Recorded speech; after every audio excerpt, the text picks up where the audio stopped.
welcome to Zoom In, Zoom Out, your global look at events and issues in Taiwan. I'm Jeremy Olivier.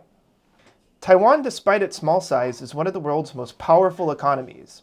It's famous for producing bleeding-edge computer chips, and its fast-growing service sector accounts for around half of its annual GDP growth.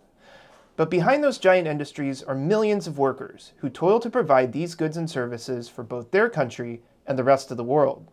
Many are underpaid and overworked, and many more aren't represented by a union.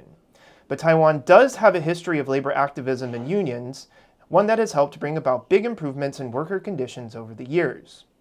To learn more about the country's labor politics, I'm joined today by Ming-sho Ho, a professor of sociology at National Taiwan University and an expert on Taiwan's social movements. Ming-sho, welcome to the show. Hi, thank you for having me here. Let's go ahead and zoom in first. I want to get a better picture of Taiwan's history of labor activism. So can we just start with a period that maybe some of our audience are more familiar with, Taiwan's economic miracle in the 1970s and 1980s?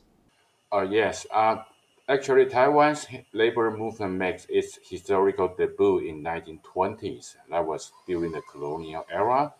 But let's fast move to the more recent wave. Actually, Taiwan entered export-oriented industrialization starting in the 60s. So we have a long era of authoritarian control. At the same time, that Taiwan's economy is rapidly expanding, and more people leave their farm and become factory workers. But only in the mid 80s that Taiwan labor began to organize. That was a time when Taiwan's martial law authoritarian control began to loosen. So they are political space for workers to do that. So at the one time you have like labor protest, and on the one hand you have political protest.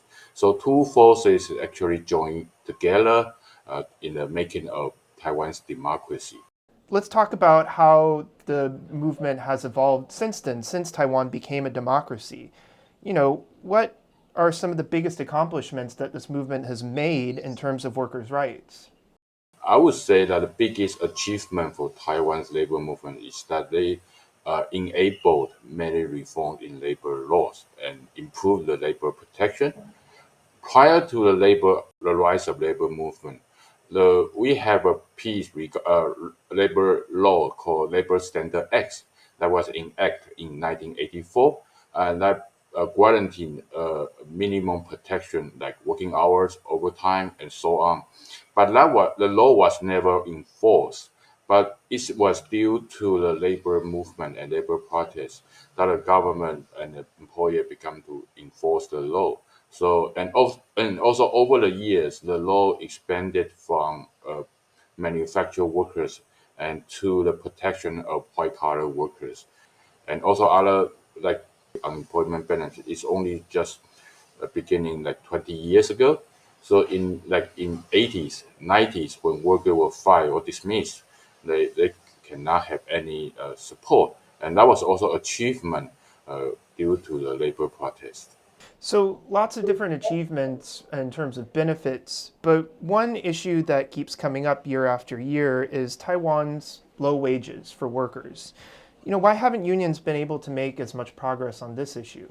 I think the biggest problem has to do with that labor movement right now are led by labor unions, and most of the labor union cover only workers who have stable job, and they were heavily concentrated in like big manufacturing firms, petrochemical, steel, and also in private sector or service sector like in banks.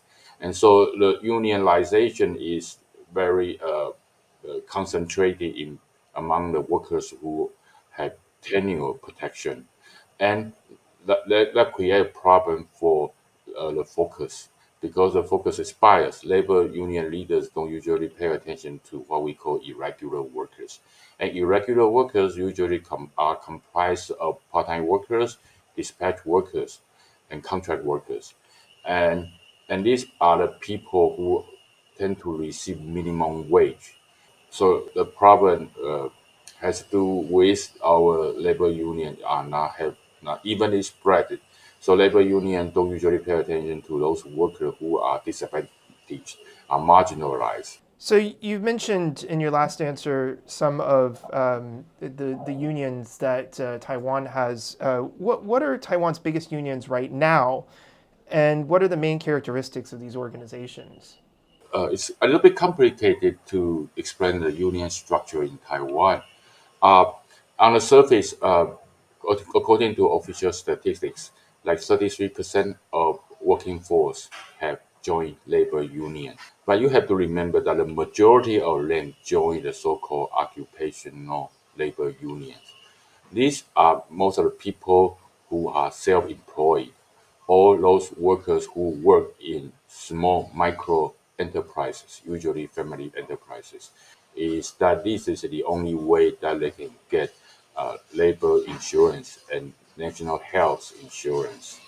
So these comprise like 80% of those who join the labor unions. And aside from occupational labor union, we have two other categories of labor unions. One is so-called enterprise union that are based on companies. And another industrial labor union means that workers in different firms, and then these firms are in the same sectors, like for example, high tech, can join industrial labor union. So most of the time when we speak of the labor movement, we often pay attention to the enterprise labor unions, but they are so their figures, their members are so few, they cannot be comparable to those who join occupational labor unions. And occupational labor unions are usually conservative. They don't do anything. They don't bargain on behalf of the labor. So if we just focus on uh, uh, enterprise labor union, the people who join labor union, this labor union will represent like 6% of the workforce. Thanks for that breakdown and those figures. I want to start zooming out to the bigger picture now and give our audience a little bit more context about the issues that we're discussing here. So while Ming-sho and I have been talking about how workers at private companies are able to form unions, many public sector employees are still prevented by law from organizing in Taiwan. So my colleague John Van Trieste has this report about the fight now underway to give these workers the right to organize.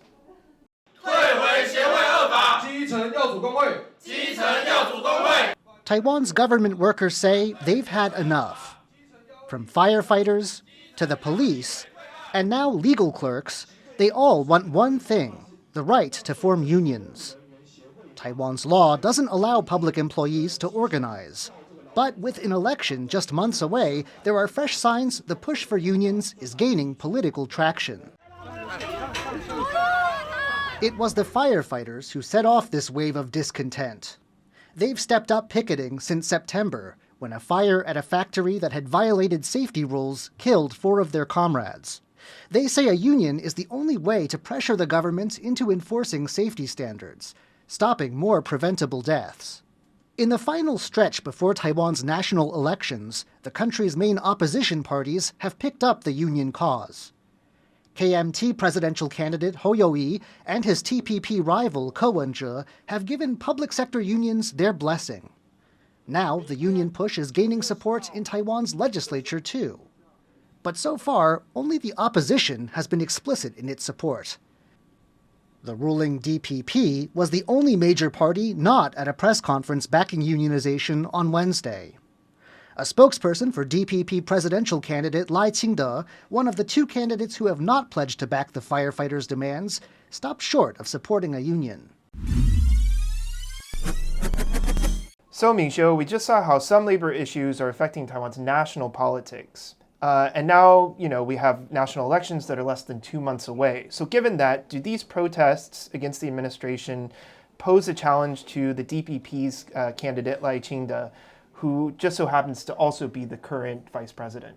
Both DPP and the KMT has announced their labor policy platforms. And I think they actually share a lot of similarity because like they focus on the wage issues. So that on the DPP side, they want to implement a law that regulating the minimum wage. And at the same time, they want to offer more protection to people who working as irregular workers.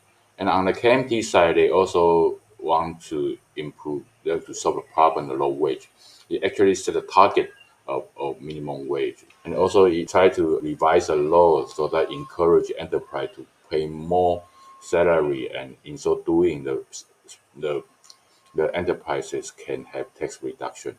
So I think I would say that both the ruling DPP and the opposition KMT uh, express their concern on low wage issues. So on that aspect, I don't see much difference. I don't see much discussion coming from Kerwin's. I think actually it's not really the focus. So over the past few decades, Taiwan has developed, this new and rapidly growing class of workers, which are, migrant laborers, mainly from Southeast Asia. So I want to talk about them. How have their issues been viewed or reflected within Taiwan's broader labor movement? Yeah, migrant workers have been around in Taiwan since early 90s, and currently we have like 700,000 of them, and most of it from Vietnam, Indonesia, uh, Philippines. Um, they have become an essential part of Taiwan's workforce, so making up around 6 or 7% of in the workforce. So they are actually the permanent feature right now. But the problem for Taiwan's labor movement is that they usually don't join labor unions. All the existing labor unions don't welcome them as members. As a result, migrant workers' issues tend to be neglected among mainstream labor unions and labor movement. So it's really a problem that we need to address too, because honestly, the Taiwan's economy has been so vitally rely on their input. And just since last year, we actually there's a reform that we government are allowed some migrant workers to stay permanently and become permanent residents. And that give you an idea that how desperately we need them. Now that we've come to the present moment, what do you think are the next big battles on the horizon for workers in Taiwan? Yeah, I think the biggest challenge will be the rise of gig economy and platform workers. So, like food delivery workers in Taiwan have become a permanent feature in the street. You often see people riding their motorcycle with their food, and they're going somewhere. And these people are expanding. And the problem with this gig economy and platform workers is that they usually don't see themselves as workers, and they think they are just taking on additional job without really identify with the position. So they don't want to join the labor unions, and they don't want to be governed. They don't want the labor law to be applied to themselves. So it's become so flexible, and out of that flexible arrangement, a lot of issues happen, like low incidence, and they are not covered in labor or health insurance. So we can see that the gig economy is expanding, and I think more and more workers will probably shift to that sectors, and that sector is very difficult to govern uh, with law, and very difficult to organize in a traditional form of labor union. So I think labor activists have to devise a new way to address these growing issues. And it's not just an issue in Taiwan. This is also an issue in the US as well, where I'm from. So big things on the horizon for the labor movement in Taiwan. Ming-sho, thanks so much for coming on today. Thank you. This has been Zoom In, Zoom Out. For more stories from TaiwanPlus News, please follow us on social media. Thanks for watching, and we'll see you next time.